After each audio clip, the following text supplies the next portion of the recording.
السلام عليكم ورحمة الله وبركاته. اليوم في مؤتمر أنطاليا الدبلوماسي تحت عنوان التمسك بالدبلوماسية في العالم المنقسم بتركيا، مدينة أنطاليا تركيا. يزور عدد كبير من الدبلوماسيين هذا المؤتمر بشكل سنوي، طبعا هو هذا المؤتمر يقام بشكل سنوي، فيأتي كبار المسؤولين وكبار الرؤساء إلى هذا المؤتمر بدعوة من تركيا. طبعا هو المؤتمر تركي يقام في تركيا، ويقدم دعوات إلى الرؤساء وإلى الوزراء وإلى الكبار المسؤولين. فإلى المسؤولين الكبار، فمن يأتي منهم يأتي، ومن لا يأتي هو حر يعني. فكان اليوم وزير الخارجية السوري أسعد الشيباني ورئيس الجمهورية أحمد الشرع في المؤتمر. يقول أحد الصحفيين، وهذا هو الخبر اللي بدي نقوله، يقول فيه يعني أنا كنت أغطي هذا المؤتمر منذ تأسيسها الأول، منذ أول مؤتمر عقد فيه، وكان يأتي على الدوام مسؤولين كبار ورؤساء دول. أول مرة بحياتي أشوف هذا الكم الهائل من هجوم الصحفيين على أحد المسؤولين اللي موجود في المؤتمر، وكانت على الرئيس أحمد الشرع. الفيديو طبعا أنتم تشوفونه أمامكم.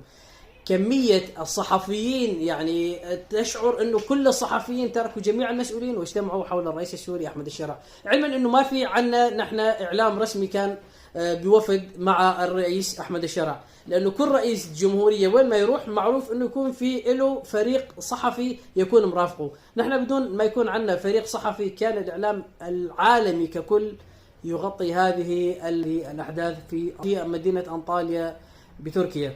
والفيديو كما تشاهدونه أمامكم.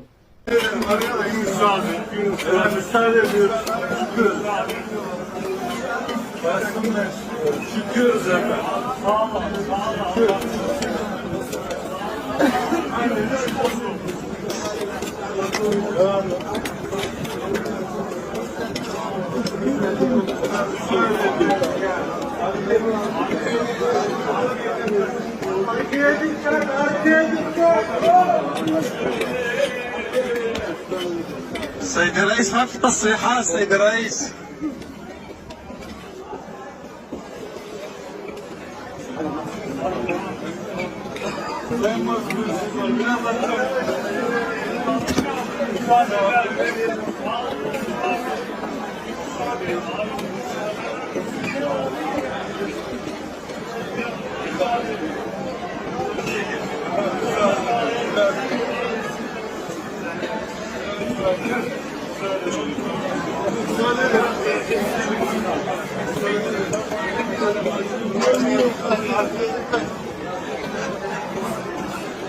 arkadaşlar